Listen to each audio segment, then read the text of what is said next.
बुधवार व्रत कथा। एक व्यक्ति अपनी पत्नी को विदा करवाने ससुराल गया। कुछ दिवस रहने के पश्चात उसने सास ससुर से अपनी पत्नी को विदा करने के लिए कहा, किंतु सास ससुर तथा अन्य संबंधियों ने कहा कि आज बुधवार का दिन है, आज के दिन गमन नहीं करते। वह व्यक्ति अब नहीं माना और हट करके बुधवार के दिन ही पत्नी को विदा करवाकर अपने नगर को चल पड़ा। राह में उसकी पत्नी को प्यास लगी तो उसने अपने पति से कहा कि मुझे बहुत जोर की प्यास लगी है। वह व्यक्ति लोटा लेकर गाड़ी से उतरकर जल लेने चला गया।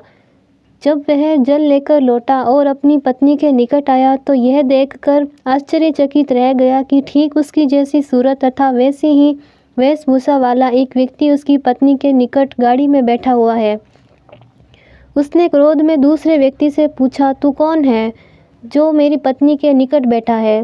दूसरा व्यक्ति बोला, यह मेरी पत्नी है, मैं अभी अभी इसे ससुराल से विदा करवा कर ला रहा हूँ। वे दोनों परस्पर लड़ने लगे। तभी राज्य के सिपाही आए और उन्होंने लोटे वाले व्यक्ति को पकड़ लिया तथा स्त्री से पूछा, तुम्हारा असली पति कौन सा है? उसकी पत्नी शांत ही रही, क्योंकि दोनों एक जैसे थे। वह किसे अपना पति कहे? वह व्यक्ति ईश्वर से प्रार्थना करता हुआ बोला, हे परमेश्वर, यह क्या लीला है कि सच्चा झूठा बन रहा है। तभी आकाशवाणी हुई कि मूर्ख, आज बुधवार के दिन तुझे गमन नहीं करना था, तूने किसी की बात नहीं मानी। यह लीला बुद्धदेव भगवान की है। उस व्यक्ति ने भगवान बुद्धदेव से प्रार्थना की और अपनी गलती के लिए क्षमा की याचना की। तब मनुष्य के रूप में आए भगवान बुद्धदेव अंतर्ध्यान हो गए।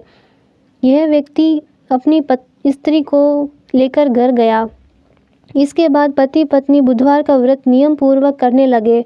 जो व्यक्ति कथा का श्रवण करता है तथा दूसरों को सुनाता है, उसको बुधवार के दिन यात्रा करने का कोई दोष नहीं लगता और सर्व प्रकार के सुखों की प्राप्ति होती है।